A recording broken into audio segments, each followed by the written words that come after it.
Kuraklık bugünlerde kendini hissettirmeye başladı. Ne yazık ki kuraklıktan dolayı bizim ektiğimiz hububatlarımızın birçoğu yavaş yavaş sararmaya başladı, kurumaya başladı. Ve bu arada yapılan yağmurlama sulamadan da ne yazık ki randıman alamıyoruz. Çiftçimiz her zaman için merak ettiği şey, acaba ben arazimden daha fazla kazanabilir miyim? Hububatların arasında en iyi bana kazandıracak olan hangi türdür? Ve bu türlerin altında tür içerisinde de bana en fazla kazandıracak olan çeşit hangisidir diye sormaya başladı. Bugünlerde yağmurların kesildiği, artık yağmamaya başladığı ve kuraklığın kendini tamamıyla hissettirdiğini anlıyoruz. Çiftçilerimizin merak ettiği sorulara ise bakanlığımız elbette ki en iyi türleri ve türler altındaki çeşitleri çiftçilerimize sunmaktadır. Sararmış olan tarlalarda ikinci ürün ekimi ne yazık ki sulama kısıtlamasından dolayı yapılamayacaktır.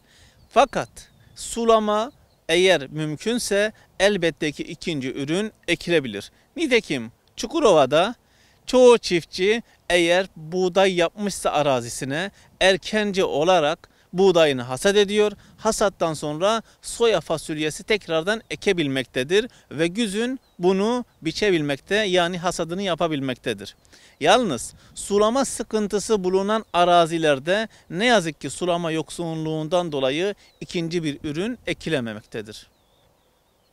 Alternatif ürün olarak buğdayın yanında sulama imkanı varsa elbette soya fasulyesi ekilebilir. Yalnız sulamanın olmadığı yerlerde dahi 2 yıl üst üste aynı türün yetiştiriciliği yapılamamaktadır.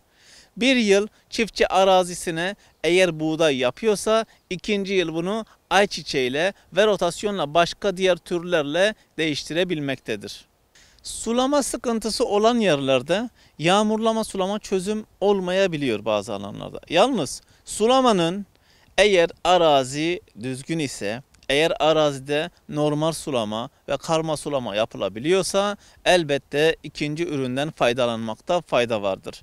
Nitekim şu anda Çukurova'da ikinci ürün olarak yapıldığında genellikle karık sulama olarak arazinin sulaması yapılabilmektedir. Bunun için de elbette ki ülkemizin doğal kaynağı olan sudan yararlanmamız gerekmektedir.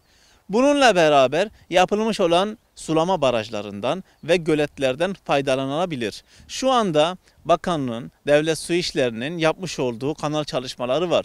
Yalnız bunun çoğu yerde yetersiz olduğunu görmekteyiz. Yapılmış, tamamlanmış olan yerler için söylenecek pek söz yoktur. Fakat yapılmamış olan yerlere hemen öncelikli olarak kesinlikle yapılması gerekiyor. Ve gecikmiş olan bazı sulama projelerinin de şu an imkan dahilinde yapılması gerekiyor. Bunun ülkemize ve halkımıza, özellikle çiftçi üreticilerimize elbette maddi olarak geri dönüş sağlayacaktır.